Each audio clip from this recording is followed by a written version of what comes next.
Hi YouTube, this is Nikon and Canon 96 with the Canon EOS Rebel XS. This kit is the EFS 1855mm IS and the 75-300mm macro, which I'm not showing in this video today. First off, I'm gonna spin the camera around so you can see some basic things about it. I'll just give an all-around view of it.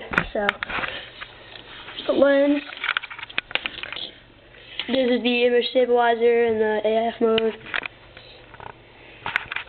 Those are the ports.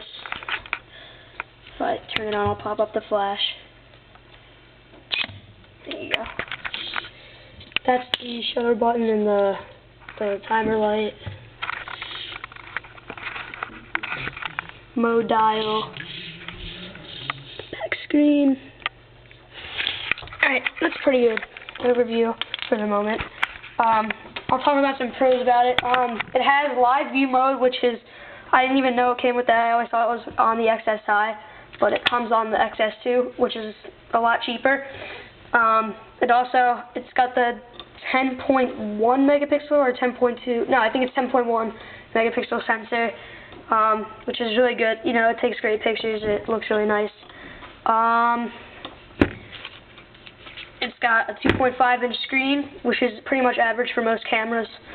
I like the on-off switch, because on Nikon's it's around this button. I mean the shutter button right here. But I sort of like how you can. It's just more convenient for me to turn it on and off. The flash is nice because I think it's Nikon's just like a spring pop-up, but this is I think mechanical. You can hear everything working and everything. So some cons about it are that I don't really like how the hand grip is kind of small compared to most Nikons, which is the Nikon grip, feels really sturdy and feels like you get a good grip so you're not dropping your camera all the time. This is a lot smaller in, most terms. It can be pretty noisy when you set it into live view. Hold on. You hear the click and everything. If you take a picture, it's sort of noisy too. You can hear all the noise and everything, so that's annoying. But otherwise, it's a pretty good camera for most starters, and I definitely recommend it. So here I'll show you I'll give a review on the buttons, show you where everything is. Alright, so right there is the menu button, the display button, AV, the WB. This is the shooting mode, single shooting, continuous shooting, self-timer for 10 seconds, self-timer for 2, and the self-timer continuous. And I'm using single for this video. That's the play button. Give you a view of all the images, but I don't have a card in, and it's saying no card. This is the trash button, which is at the very bottom. You can see the little blue trash can. Sorry about the blurry on my camera. It's not really that good. This is the shooting style. You have standard, portrait, landscape, neutral, and there's definitely a lot more too. I'm probably just going to use standard. You have AF mode, which is one shot. You have AI for AI focus and AI zero for other types of lenses, but I'm using AF mode because obviously I have an AF lens on. The metering modes, which are evaluate metering, partial metering, and center weighted average, but I'm using evaluate. These buttons up here, I'm not really sure what they do, but I know they're zoom in and out for live view mode, which I'll demonstrate later on in the video. Up here, the mode dial. Right here you have the flash off setting, night portrait, sports, the close up, landscape, portrait, full auto, which is what probably a traditional normal point and shoot person would use, but I like to use program. There's the TV mode, AV mode, the manual mode, and the ADEP. The ISO button is up here. If you click on it, you have to be in program, sorry. If you hit that, you can see that list right there. It says you have auto, you have 100, 200, 400, 800, and 1600. I'm probably let me see, I'll probably use 400. You have this little dial right here. which it selects a lot of other things like the aperture and stuff like that. In front you have the shutter button, turning the camera around even more. You have the flash button. There you go. The AF and the autofocus mode and manual focus mode. Image stabilizer. You have the button that helps you untwist the lens, and there's a button right here, which I'm not sure what that does.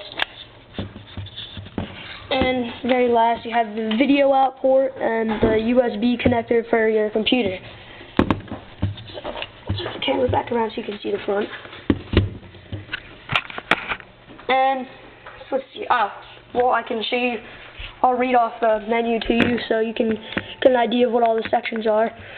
So in the first it shows a little camera on one dot, which is like the first part of it. You have the quality, the red eye on or off. You have beep, like the autofocus where it goes gives you the confirmation. The shoot without card means if you don't have a card in there, it'll let you shoot or won't let you shoot. The review time is I'm not really sure what that does, but obviously does something. AEB, which is I think the auto exposure, which has to do with that.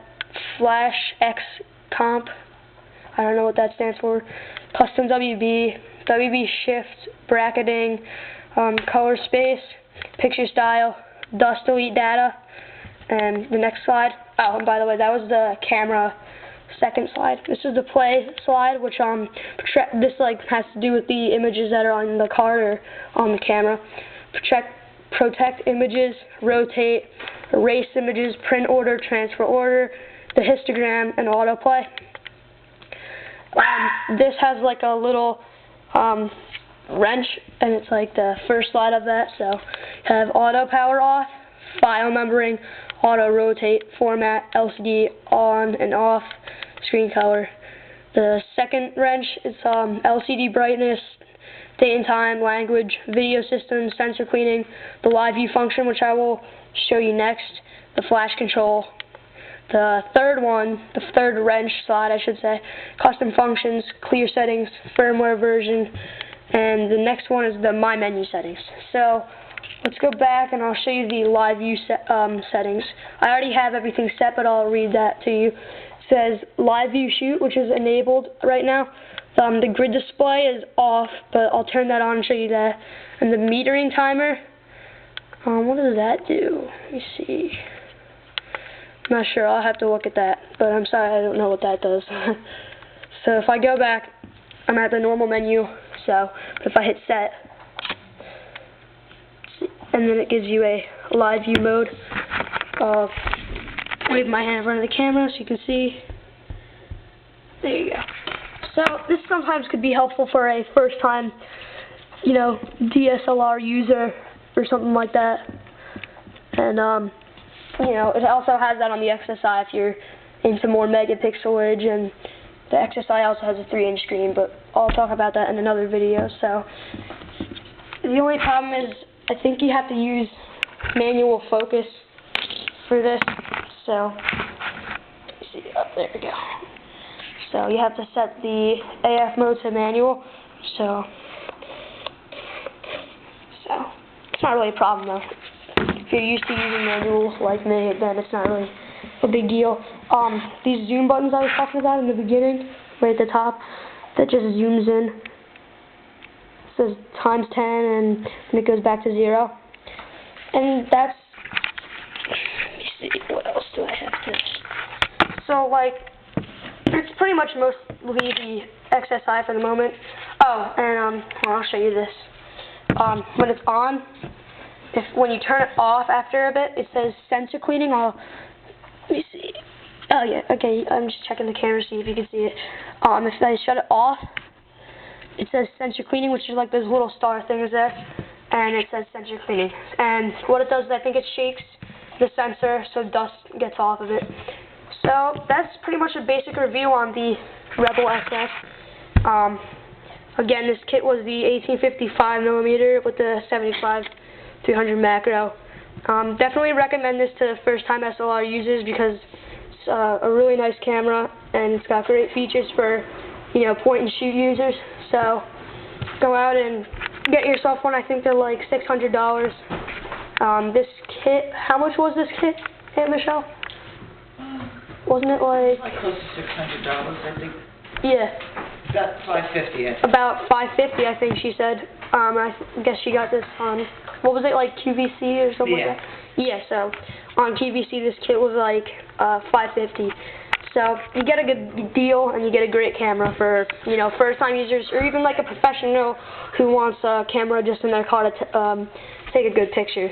Alright, well, thank you for watching this review on the Canon EOS Rebel XS.